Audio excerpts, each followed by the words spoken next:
We moved to Montopolis in the year of 1958. Montopolis was already here, you know, it was already inhabited by Hispanics, blacks, and white. But it was like a community far away from Austin.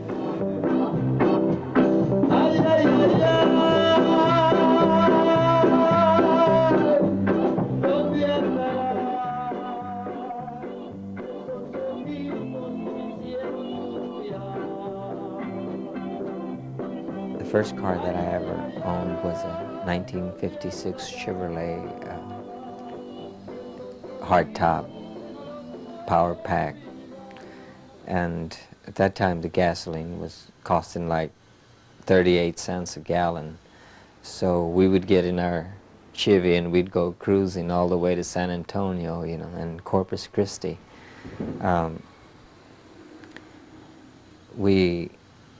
This was the time of the gang fights, you know.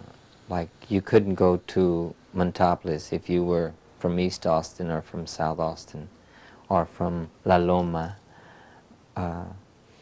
because everybody respected their barrios. In the 1950s, Montopolis was known as Poverty Island, but the community just south of the bend in the Colorado River has been around since the Texas Revolution. Montopolis was even considered as a potential site for the state capital, but the nearby town of Waterloo, which was more defensible, was chosen. After the Civil War, Montopolis became a home for newly freed slaves, and for 50 years the economy of Montopolis revolved around cotton. But when the cotton culture withered after World War I, the black population sold its land and moved north. Yeah, you know, colored people used to own all that on that highway, or where that stock print is and everything. My uncle used to own that. See, they died out and the children, they don't get along. They got to sell out to divide up and all. But there ain't but two families left around here that had any property that still owns it. It's all sold out. They sold it when the older people died. That's me and some Langdons. The 1920s saw a large increase in the number of Mexican Americans living in the Montopolis community. Juanita Tijerina, in her research on the Montopolis Cemetery, has discovered a lot of the history. The early settlement of Montopolis, where the Mexican Americans started to make this Montopolis neighborhood into a community, was back in the early 1920s. The people had been sharecropping. They had been medieros and cuarteros in the rural communities around here. And, but due to the drought well, I should say, first of all, the flood of 1921, I believe, of Onion Creek that washed away a lot of the, you know, the lands and so on. And then later, the drought of 1925, those things attributed to the migration and urbanization of this people who had been farmers all their lives.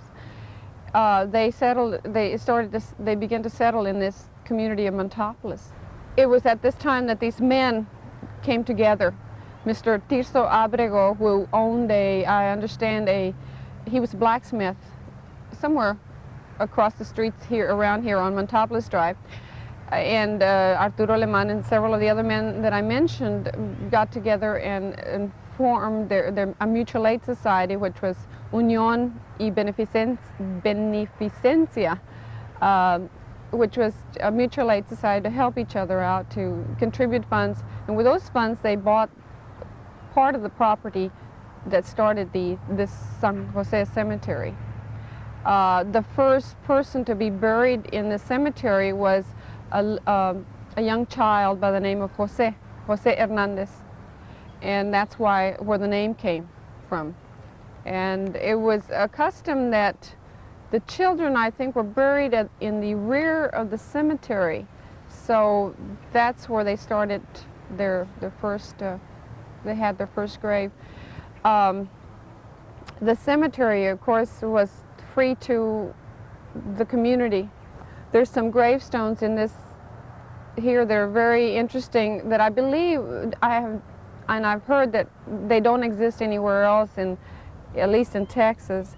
That is, there's two gravestones that are in the shape of a star, 5-point star, and each point, these two gravestones, one represents a family of 5 that perished. One died in 1920s on their way to the fields to work.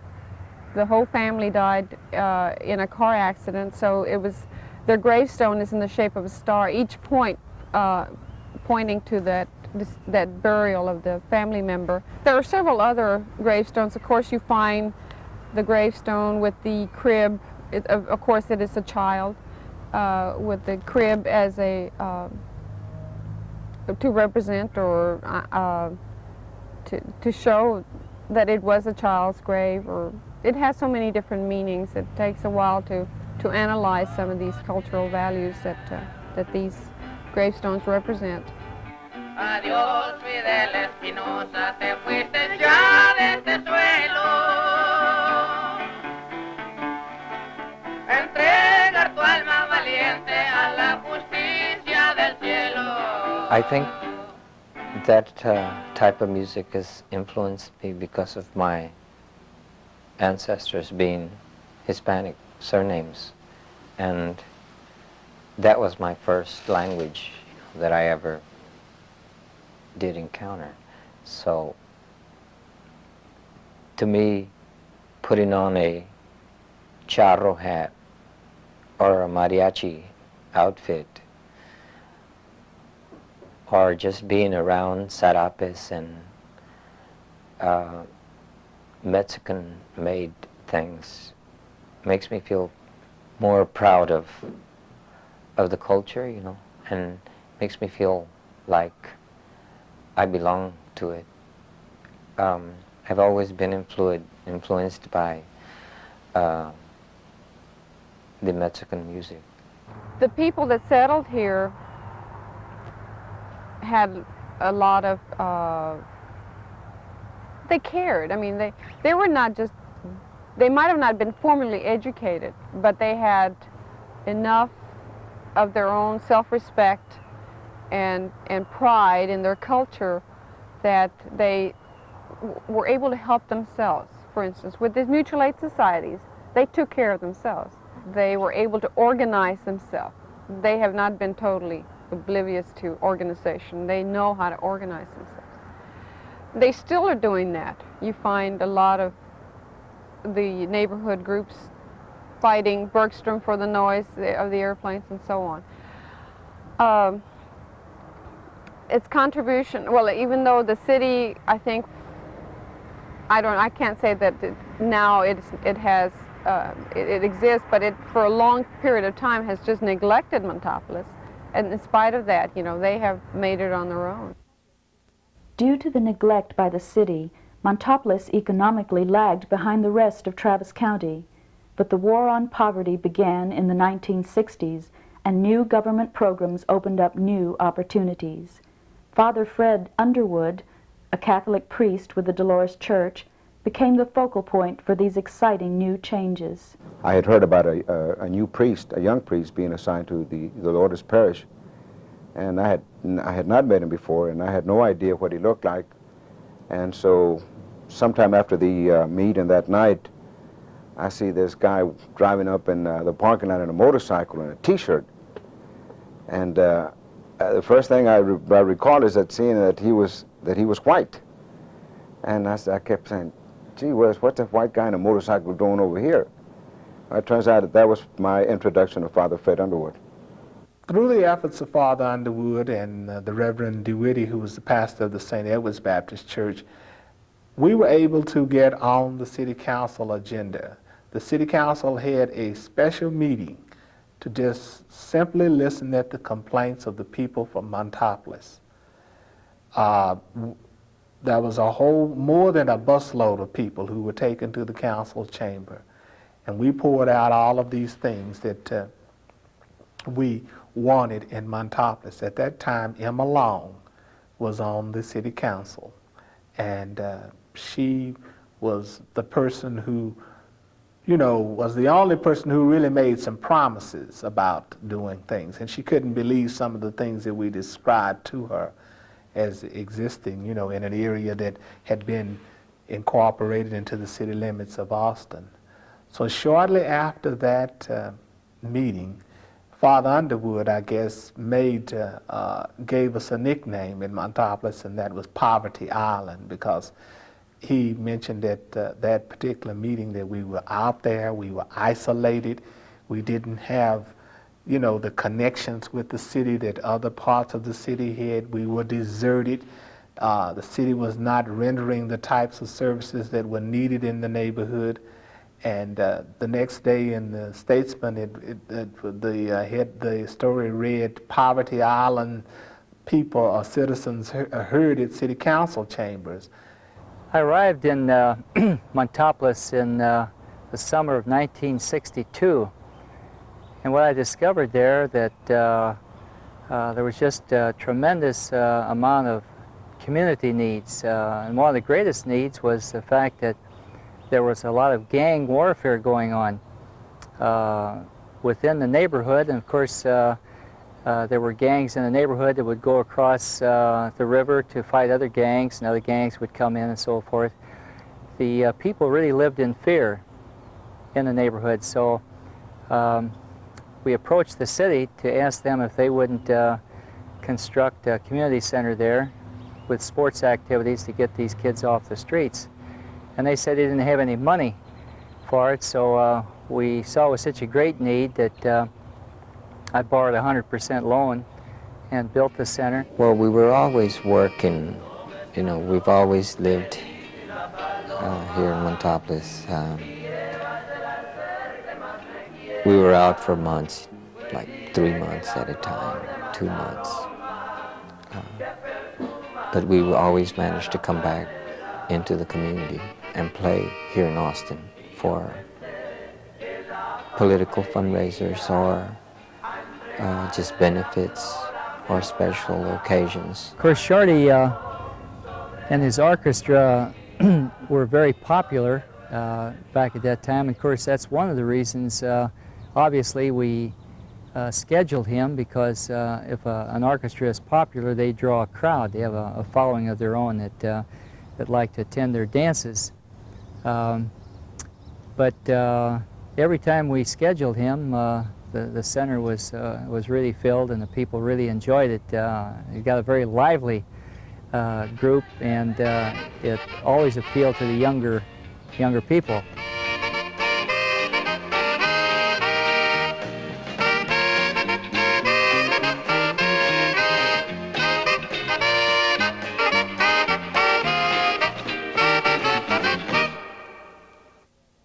We went all out to have a boxing program to really show the gang members that being tough wasn't simply carrying a gun or a knife or belonging to a gang, that in fact we call them sissies if they did that they could prove their macho mentality and so forth by getting in the ring and putting on a good show. And of course this helped break up some of the gangs, because the image of a tough guy changed. But it wasn't until we sponsored the Neighborhood Youth Corps program that we actually were able to rehabilitate these gang members. And I became the first neighborhood center director, in fact the first person on the community action program to be hired here in Austin, and this was September of 1965. And so with the various programs that were initiated through the community action program, I became very much involved in primarily East Austin, and of course which included Montopolis. And one of the projects, of course, that was very much alive, and that I made quite a few referrals to, was the Neighborhood Youth Corps, which was run by the Dolores Catholic Church, and of course Father Fred was the pastor at that time. So Montopolis and Father Fred and I go back for many years.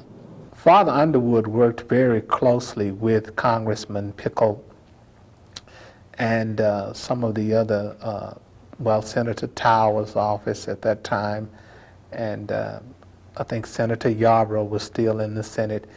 And Father Underwood had an inkling as to what types of programs that were going to be available in this Great Society program that Lyndon Johnson was talking about. So he, by having some inroads, he knew how to prepare for what was coming. We applied for various other programs simultaneously. The daycare center. We started our own transportation system, which was the first one in the country. In fact,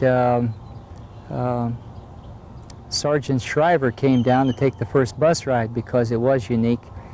Because there wasn't any transportation out in the neighborhood. The people couldn't get down to get their food stamps and the various welfare programs and things like this because they were isolated. There wasn't any city transportation going out there. And it was by providing transportation that we gradually built up such a need for it that the city saw that it would be profitable for them to take it over eventually, which they did. The Montopolis Community Center also developed a furniture co-op, a Montessori daycare center, counseling for credit, and in the early 1970s was one of the largest home builders in Austin. All the housing was affordable for the low-income homeowner because of a government program that drove the interest rate down to 1%. Of course, the community center, like most nonprofit organizations, didn't have any money. We had to borrow everything we did. In fact, I had to work through 5 loan organizations, and at one time I owed $2.5 million on just that one project itself, because we had to develop the subdivision, sewers, streets, underground utilities, plus the interim financing for the houses, and we were building houses quite rapidly. One year we built and sold 125 houses. I guess the poverty programs probably, brought about more of a sense of community in Montopolis, because before then, like, the blacks and the Chicanos sort of stayed to themselves, but with the poverty programs, this afforded an opportunity for people to work together, people who had never worked together before. Even people who lived down the street from each other who would speak and everything. But, community meetings and daycare parents meetings and things of that nature, it drew people closer together. And it wasn't unusual. Like when we were trying to get included in the Model Cities program and the city council was invited to Montopolis, we had maybe 300 or 400 people there to tell that council that we want in on this. In the 1980s, the streets of Montopolis are paved, and there are even 2 street lights. But Montopolis has had to continue its long tradition of defending itself as a community. In 1984, the Salvation Army proposed moving its facilities to the Montopolis area. The Montopolis Neighborhood Association felt it would disrupt the neighborhood. It is not fair that Montopolis should bear most of the burden of a social problem that is everybody's responsibility, but that the City Council would love to sweep under our rug. For the record, Montopolis already has a halfway house for ex-drug addicts, an overloaded sewage treatment plant, and noise disruption from nearby Bergstrom Air Force Base. Montopolis residents we will not tolerate the added burden of transients, vagrants, and other undesirables roaming through our neighborhoods. Thank you.